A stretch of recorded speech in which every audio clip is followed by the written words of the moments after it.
Many thanks for staying with us on News Across Nigeria. Do remember that all of our top stories can be found on our website at channelstv.com and on youtube.com/channelsweb. Log on to m.channelstv.com to view us live on your mobile device. You can also download the Channels TV app for Android, iOS and Windows phones from their respective stores. Besides the news and updates, the Channels TV app has an eyewitness feature. We encourage you to use it to share those pictures, videos or news of happenings around you. Just install the app, then tap and swipe to reveal the eyewitness menu and follow the instructions. Now let's take a look at some of the pictures that you have sent into our eyewitness portal. We start from Lagos State. This picture shows a flooded Adeleye Street in Sarigomu, which our eyewitness reporter says is due to a blocked canal. He is asking the state government to come to their help and dredge the canal to allow the water pass. And more floods, this time a street in the Songwater area of Ogun State. Our eyewitness reporter is appealing for better drainage system in the area. And next is this picture from Benin City, the Edo State capital. Our eyewitness reporter says this road, which leads to the office of the Federal Road Maintenance Agency, does not speak well of what the agency represents. And finally is this picture from Igbodu farming community in Ekpe, Lagos State. According to our eyewitness reporter, the community of commercial farmers has come under threat as kidnappers regularly abduct their members and extort money from them. He is appealing for increased security in the area. We do thank you for sending in those pictures and humbly ask that you keep them coming. We move forward now. Anambra State Sector Commander of the Federal Road Safety Corps, Sunday Ajayi, says safety must be enhanced in all the highways across the state, with the command's latest operation, Keep the Roads Free of Obstruction. During the exercise, 16 vehicles were removed from the road, and the sector commander appeals for people to desist from converting the highways into garages, but ensure that broken down vehicles are taken to appropriate places rather than on the roads, as they constitute obstruction and lead to accidents, especially at nights. The first phase of the exercise is a sensitization and interactive session with traffic offenders in the state. Those here were arrested for traffic offences such as driver license violation, seat belt use violation, motorcycle helmet non-usage, among others. The sector commander of the Federal Road Safety Commission in the state, Mr. Sunday Ajayi, explains the importance of complying with road safety regulations.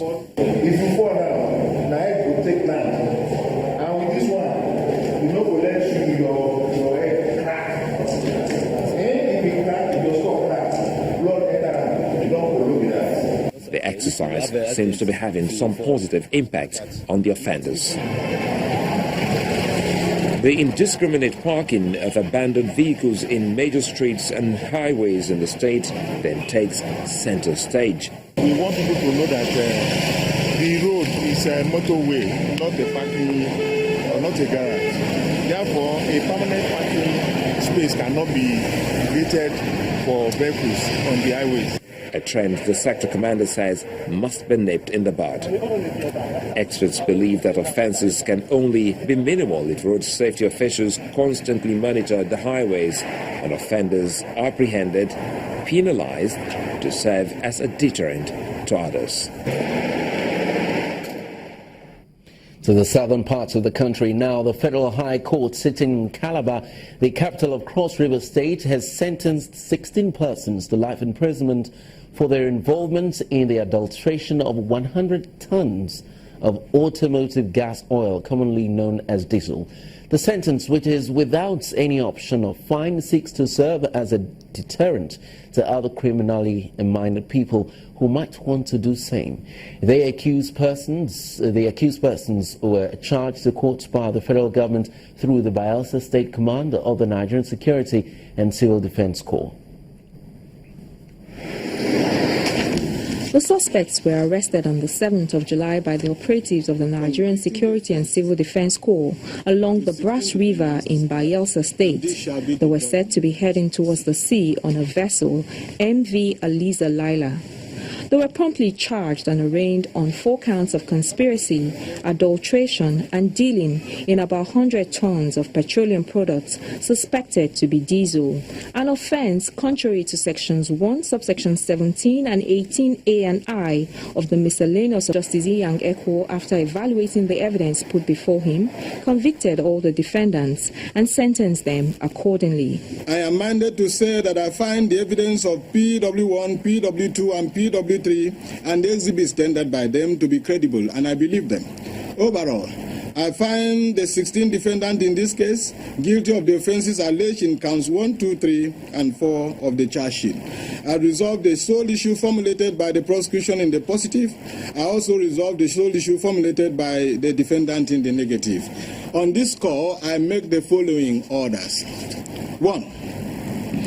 I find the 1st, 2nd, 3rd, 4th, 5th, 6th, 7th, 8th, 9th, 10th, 11th, 12th, 13th, 14th, 15th, and 16th defendants guilty of the charge in count 1, and I make an order convicting them as charged. The 16 defendants were sentenced to 10 years imprisonment each on count 1, 10 years each also on count 3, and life imprisonment each on counts 2 and 4. The sentences are to run from the dates they were arrested, and there is no option of fine. The court also ordered the vessel to be forfeited to the federal government. For me, a prosecuting counsel is an officer of the law whose duty is not to obtain conviction at all costs, but to ensure that the law takes its course. And that is what actually has happened today. This is not the final court. The other options will go on appeal, go to the Court of Appeal to test the judgment, and I am convinced that the judgment will be set aside on appeal. For the arresting agency, the sentence is commendable. The conviction to life imprisonment is sending a dangerous signal to all that think that they can make fast money. I think it is high time they stay clear. Some may consider this sentence harsh, but strict measures like this may be necessary to reduce the threat crimes like this pose to the lives of others. The Kaduna State government has embarked on construction of township roads across the state capital and other surrounding local government councils as part of efforts by the present administration to give the ancient city a facelift.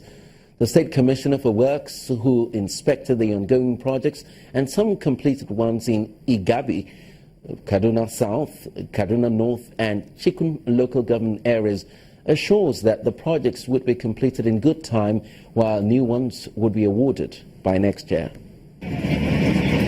Work is ongoing in Kaduna State as the government begins construction of the inner roads in some local government areas. The projects are in fulfillment of the El Rufai administration's campaign promise for massive intervention on access and link roads to boost the socio-economic well-being of residents. The Kaduna State Commissioner for Works is touring project site, and his first stop is at the 8-kilometer Zaria Road in Rigisa. Residents have suffered hours of heavy traffic for years due to the narrow nature of the road. Here where we are, they have gone a lot far in the discharge of their responsibility in carrying out these works. Altogether, there are about 75 roads of various length within Barnawa as township roads. The commissioner and his team inspected the dualization of all the major roads within the state capital, including a network of drainage systems. We thank God for what you have done. This road is like the first time we parked to this place. It's like as it was in the beginning, it is turning to that now. Because this road is wonderful. It's like Abuja. It's like we're in Abuja now. Such massive construction usually comes with a cost to residents who lose property along the way. Mr. Usman Hassan says those affected have been verified by the state government and compensated in line with relevant laws. You'd like to know that Nigeria is just 10% shy of hitting its target of eliminating HIV infections in the country. We'll tell you more in just a moment. Stay with us.